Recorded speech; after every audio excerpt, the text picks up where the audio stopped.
इस चीज में आपके सामने रखते हुए तो ये फैसले पीटीआई के खिलाफ होते हैं और हुकूमत क्या कर रही है, एक्चुअली ये एस्टेब्लिशमेंट है जो कर रही है। ये पाकिस्तानियों को मायूस करना चाहते हैं, लेकिन इमरान खान ने पाकिस्तान की एस्टेब्लिशमेंट के साथ एक टेस्ट मैच शुरू कर दिया है। पहले शायद इमरान खान को जल्दी होती थी या उनकी पार्टी को जल्दी होती थी कि इमरान खान को फौरी तौर पे बाहर निकाला जाए, ये वाला मामला किया जाए, यहां पे अपील की जाए, ये वाला मुकदमा लड़ा जाए, फलां एहतजाज को तेज किया जाए। लेकिन इमरान खान साहब को अब जल्दी कोई नहीं है। ऐसा लगता है कि इमरान खान साहब ने अपने आप को बड़ी अच्छी तरह एडजस्ट कर लिया और कन्विंस कर लिया है कि मैं अब इस निजाम के साथ एक लंबी लड़ाई लड़ूंगा। और एक टेस्ट मैच इमरान खान और मौजूदा पाकिस्तानी मिलिट्री एस्टेब्लिशमेंट के दरमियान शुरू हो गया। अब ये जो टेस्ट मैच है, इसमें अभी तो 2 महीने का एक प्लान आया कि एहतजाज अभी शुरू होगा। पाकिस्तान की सियासत में माहौल बहुत गर्म हो गया और ये गर्म होता है DGISPR की प्रेस कॉन्फ्रेंस के बाद। मैंने आपको बताया कि इस प्रेस कॉन्फ्रेंस का जो वन लाइनर मुझे समझ आया वो ये है कि DGISPR ने अपनी ही फौज के ऊपर एक खुदकुश हमला कर दिया। इमरान खान साहब ने गुज़िश्ता 3.5 साल में फौज पे जितने इल्जामात लगाए वो साबित करने के लिए उनके पास कुछ भी नहीं था, लेकिन इस प्रेस कॉन्फ्रेंस ने वो सब कुछ साबित कर दिया। मेरे ख्याल में इससे बड़ी इमरान खान की कामयाबी और कोई हो नहीं सकती। देखिए 9 मई को क्या हुआ था 2023 में, हुआ यह था कि पाकिस्तान की मिलिट्री एस्टेब्लिशमेंट इमरान खान साहब को घेर घार के अपने मैदान में ले गई थी। यानी जो एहतजाज हुआ उसको जिस किस्म का रंग दे दिया गया, बाद में जो कुछ किया गया, मिलिट्री एस्टेब्लिशमेंट इमरान खान को अपने मैदान में यानी ताकत के मैदान में ले गई थी, सियासत के मैदान से घसीटते हुए। और ताकत के मैदान में उनके पास मुसल्लह लोग हैं, उनके पास पूरा सिस्टम है। तो फिर 36,000 लोगों को गिरफ्तार किया गया और 2-3 दिन के अंदर ही 10,000 बंदा गिरफ्तार हो गया था। इस मरतबा हुआ इमरान खान जेल में बैठकर मिलिट्री एस्टेब्लिशमेंट को वापस घसीट के अपने मैदान में ले आया। सियासत का मैदान इमरान खान है। इससे पहले जो मिलिट्री एस्टेब्लिशमेंट है वो ताकत के मैदान में इमरान खान साहब को ले गई थी।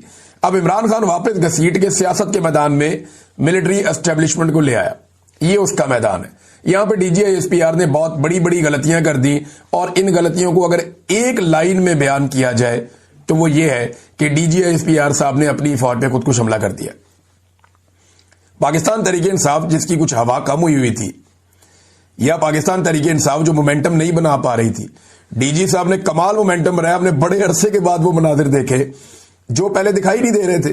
यानी पेशावर वाले जलसे में जिस तरह लोग निकल कर आए, वो जर्नलिस्ट अपने मुंह से चिल्ला चिल्ला कर कह रहे हैं कि जनाब ये कमाल हो गया। अवाम के अंदर बहुत गम गुस्सा है, बड़े जोश और जज्बे के साथ बहुत बड़ी तादाद में लोग निकल कर आ गए हैं।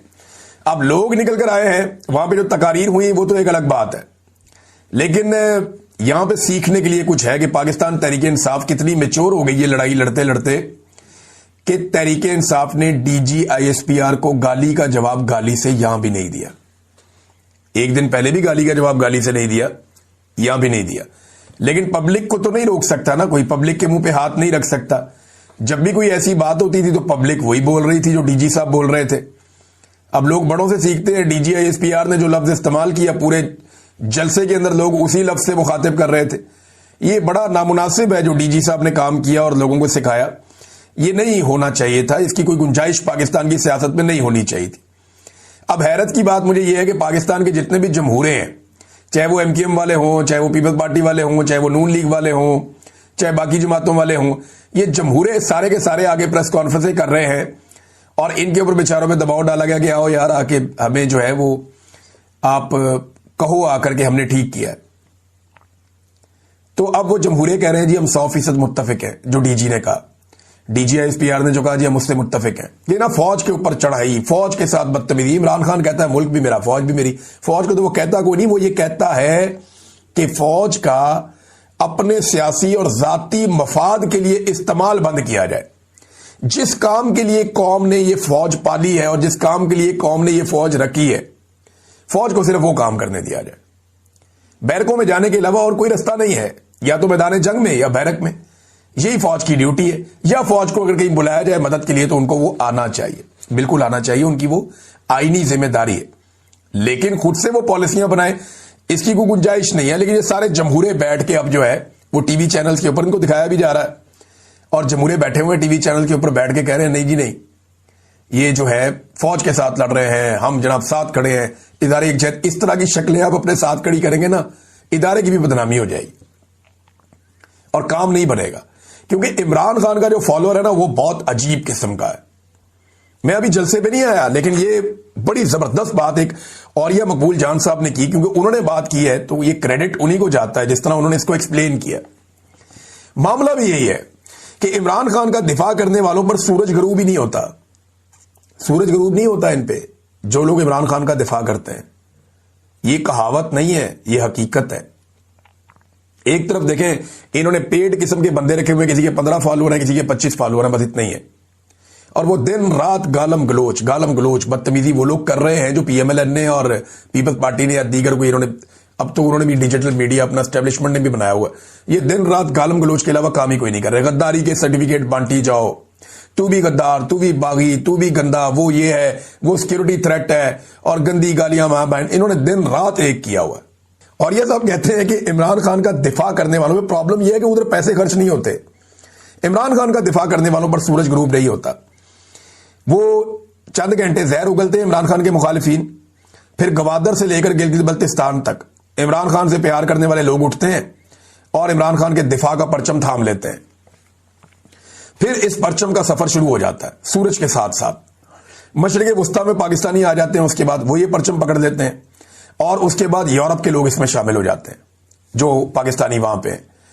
पाकिस्तान में रात हो रही होती है, वहां पे शाम हो रही होती है, दिन हो रहा होता है, और वो वहां से ये सारी चीजें थाम लेते हैं और वो इस पे हिस्सा बन जाते हैं।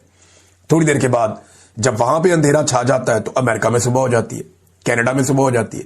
वहां जो लाखों ओवरसीज पाकिस्तानी है वो शुरू हो जाते हैं, इमरान खान का जो दिफा का परचम है वो थाम लेते हैं। इन्हें समझ नहीं आ रही कि इमरान खान का मुकाबला करें कैसे। अरबों रुपया खर्च करने के बावजूद ये अब तक इमरान खान साहब के बयानिए का तोड़ नहीं निकाल सके, और अब इस तरह की शक्लें ये जो मुस्तरद की हुई हैं पब्लिक ने, उन्हें ला कर बिठाया जा रहा है और कोशिश किया जा रहा है कि कुछ ना कुछ हो। अच्छा, पाकिस्तान तहरीक-ए-इंसाफ ने बड़ी मैच्योरिटी का सबूत दिया। डीजी आईएसपीआर अहमद शरीफ साहब की गाली के जवाब में उन्होंने गाली नहीं दी। मैं सोशल मीडिया की बात नहीं कर रहा, मैं तहरीक-ए-इंसाफ की जो पॉलिटिकल क़यादत जिन्होंने कल एक प्रेस कॉन्फ्रेंस की थी और जिन्होंने आज एक जलसा किया, मैं उनकी बात कर रहा हूं। अब यहां देखें, जो सुहेल अफरीदी ने डीजी आईएसपीआर को मुखातिब किया, उन्होंने कहा डीजी आईएसपीआर ने मेरे बारे में गलत अल्फाज का इस्तेमाल किया, मैं कबायली हूं, ऐसी तरबियत नहीं कि गालियां दूं। डीजी आईएसपीआर और जाली सेनेटर और वज़रा में फर्क होना चाहिए, यानी एक जाली सेनेटर में और एक डीजी आईएसपीआर में फर्क तो होना चाहिए। जाली तकरीबन आ चुके हैं और सूरत हाल काफ़ी क्लियर हो गई है, और अब तक की जो सिचुएशन है उसमें कुछ चीज़ें मैं आपको ऐसी बताऊंगा कि जिनको बिल्कुल नज़रअंदाज किया गया। सबसे पहले पाकिस्तान तहरीक-ए-इंसाफ ने गिलगित बल्तिस्तान के नताइज मुस्तरद कर दिए हैं। पाकिस्तान तहरीक-ए-इंसाफ के चेयरमैन बैरिस्टर गोहर ने वाज़े तौर पर यह कहा कि जनाब हमें नताइज तब्दील करके हराया गया है। पाकिस्तान तहरीक-ए-इंसाफ ज़्यादा सीटें जीत रही थी, 8 सीटों का दावा भी उन्होंने किया कि वहाँ पाकिस्तान तहरीक-ए-इंसाफ के हमायत याफ्ता उम्मीदवार जीत रहे थे। नताइज तब्दील कर दिए गए और पाकिस्तान तहरीक-ए-इंसाफ हार गई। वाइट पेपर उन्होंने कहा जी हम ज़रूर जारी करेंगे, और कोई एहतजाज, कोई धरना, कोई अवामी रद्द-ए-अमल ये नहीं किया गया, और ये अभी वो कर भी नहीं सकते। सिचुएशन ऐसी है कि पाकिस्तान में एस्टेब्लिशमेंट की जानिब से एक हार्ड स्टेट की पॉलिसी बनाई गई है। जो भी आवाज़ उठाता है या उसे गायब कर दिया जाता है या उसको मारा जाता है, गोली चलाई जाती है। लोग ज़ख्मी अस्पतालों में पड़े हुए हैं, अभी भी आप रावलाकोट की सूरत हाल देख लें।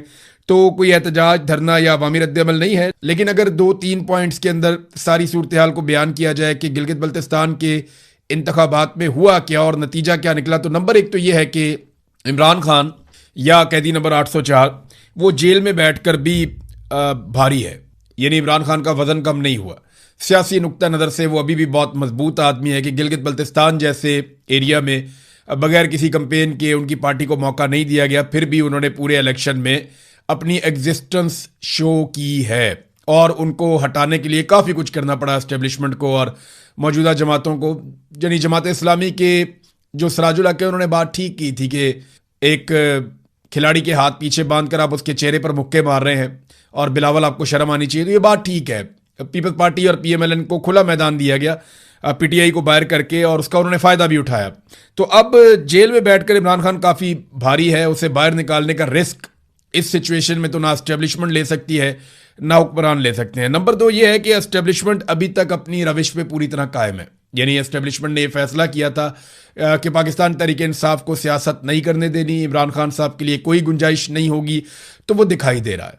किसी किस्म की गुंजाइश उन्होंने पाकिस्तान तहरीक इंसाफ या इमरान खान के लिए नहीं छोड़ी, बल्कि उन्होंने उन लोगों को जो अवाम के अंदर ज़्यादा मकबूल नहीं थे खुला मैदान बना कर दिया और उनको मतलूबा नताइज भी लेकर दिए। नंबर 3, नवाज शरीफ साहब के लिए एक बहुत बड़ा झटका है कि बतौर लीडर ऐसा लगता है कि वो अब फारिग हो चुके हैं। उन्होंने एक इलेक्शन जो है उसकी सरबराही की आकर 2024 में 8 फरवरी का इलेक्शन था और मियाँ साहब ने कई महीने तक उसके लिए मेहनत की, लेकिन मियाँ साहब का इलेक्शन का बेड़ा गर्क हो गया। मियाँ साहब को कोई कामयाबी नहीं मिली, बल्कि उनकी अपनी सीट भी चोरी की है, सब जानते हैं। वो मतीउल्लाह जान कहते हैं लास्टिक की शलवार पहना दी मियाँ साहब को, बात ठीक है। इसके बाद जो है नवाज शरीफ साहब का जो लीडर का एक किरदार था वो लगभग खत्म हो चुका है। उन्हें कुर्बानी देनी पड़ेगी, मियाँ साहब को काफ़ी कुछ खोना पड़ेगा अगर दोबारा वो लीडर बनना चाहते हैं तो। कम से कम हुकूमतों से कुर्बानी देनी पड़ेगी और जिद्दोजहद में अपने आप को लाना पड़ेगा, वरना मियाँ साहब के साथ देखें, वफाक में आपकी हुकूमत होती है तो आप आधे से ज़्यादा इलेक्शन गिलगित बल्तिस्तान में और कश्मीर में जीत जाते हैं अगर आपके पास वफाक में हुकूमत है तो। और ये एक ऐसी हकीकत है जिससे हम भाग नहीं सकते। आपके पास फेडरल गवर्नमेंट है, आपके पास वफाकी वज़रा हैं, आपके पास कश्मीर की और गिलगित बल्तिस्तान की वजारत है, तो आप आधे से ज़्यादा इलेक्शन जीत जाते हैं। तो आधे से ज़्यादा जीता हुआ इलेक्शन भी नवाज शरीफ साहब वहाँ पे जाके खुद नहीं जीत पाए। इसका मतलब ये है कि नून लीग के लिए सबसे बड़ा धचका है इन इंतखाबात में कि खुला मैदान भी मिला, अंपायर भी साथ थे, कोई साथ भागने वाला भी नहीं था, फिर भी मियाँ साहब नहीं जीत पाए, बल्कि रोध होकर वहाँ से वो चले गए, बल्कि उनको भेज दिया गया। अब नाज़रीन, पाकिस्तान तहरीक इंसाफ क्या गिलगित बल्तिस्तान में हुकूमत बनाने की पोजीशन में थी? तो जवाब है कि जिस दिन इलेक्शन हुए और ये इलेक्शन के नताइज अगर बिल्कुल दुरुस्त भी आते तो भी पाकिस्तान तहरीक इंसाफ, जो अब मैंने सारी इंफॉर्मेशन इकट्ठी की अलग अलग जर्नलिस्टों से बात करके, मकामी लोगों से बात करके, तो पाकिस्तान तहरीक इंसाफ हुकूमत बनाने की पोजीशन में नहीं थी। ये ज़रूर है कि पाकिस्तान तहरीक इंसाफ का मैंडेट छीना गया है, लेकिन ये इसको आप 8 फरवरी 2024 से कंपेयर नहीं कर सकते। वो आप ज्यादती करेंगे, आप तारीख के साथ भी ज्यादती करेंगे। 8 फरवरी को जिन लोगों के साथ जुल्म और ज्यादती हुई, आप उस इंसिडेंट के साथ भी ज्यादती करेंगे।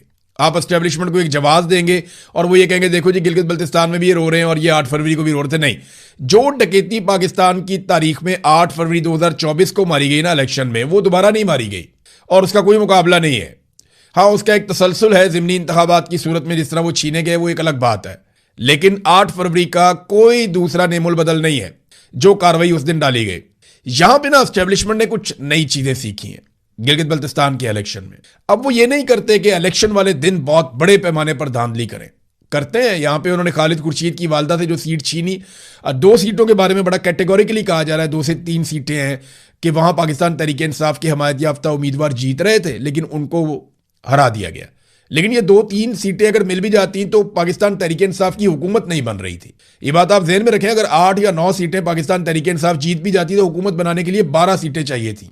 उस सूरत में पीपल्स पार्टी और PMLN मिलकर हुकूमत बना लेते, किसी और को भी शामिल कर लेते। तो पाकिस्तान तहरीक इंसाफ का मैंडेट जरूर छीना गया, लेकिन उस पैमाने पर नहीं जिस तरह 8 फरवरी 2024 को छीना गया था। ये बात आप ज़हन में रखें। अब इस मरतबा मैंडेट जो छीना गया उसकी असल वारदात इलेक्शन वाले दिन नहीं डली। इलेक्शन वाले दिन होने वाली धांधली भी धांधली है, लेकिन असल धांधली हुई इलेक्शन से पहले, जब पाकिस्तान तहरीक इंसाफ को दौर से बाहर कर दिया गया। इनके लोगों को अगवा किया गया, इनके लोगों को मारा कुटा गया, इनके लोगों को गिरफ्तार किया गया, इनके लोगों को हरासा किया गया, इनके लोगों को सूबा बदर किया गया, इंतखाबी निशान वाला मामला हो गया, जिसके साथ मिलकर इन्होंने किया उससे भी छीन लिया। फिर इनके वोटरों को हरासा किया गया, वोटर लिस्टें तब्दील की गई, बहुत सारी धांधली। यानी अगर आप धांधली का 80% कहें तो वो इलेक्शन से पहले हो गया था। जो असल काम है, एस्टेब्लिशमेंट ने अब ये सीख लिया कि अगर धांधली करनी है तो वो पहले करनी है। इलेक्शन वाले दिन जो आप धांधली करते हैं वो बड़े आराम से पकड़ी जाती है, वहां बड़ा गंद पड़ जाता है, लिहाजा वो गंद पहले से डालना शुरू करते हैं। तो पाकिस्तान तहरीक इंसाफ को अमली तौर पर इलेक्शन से बाहर किया गया था इलेक्शन शुरू होने से पहले।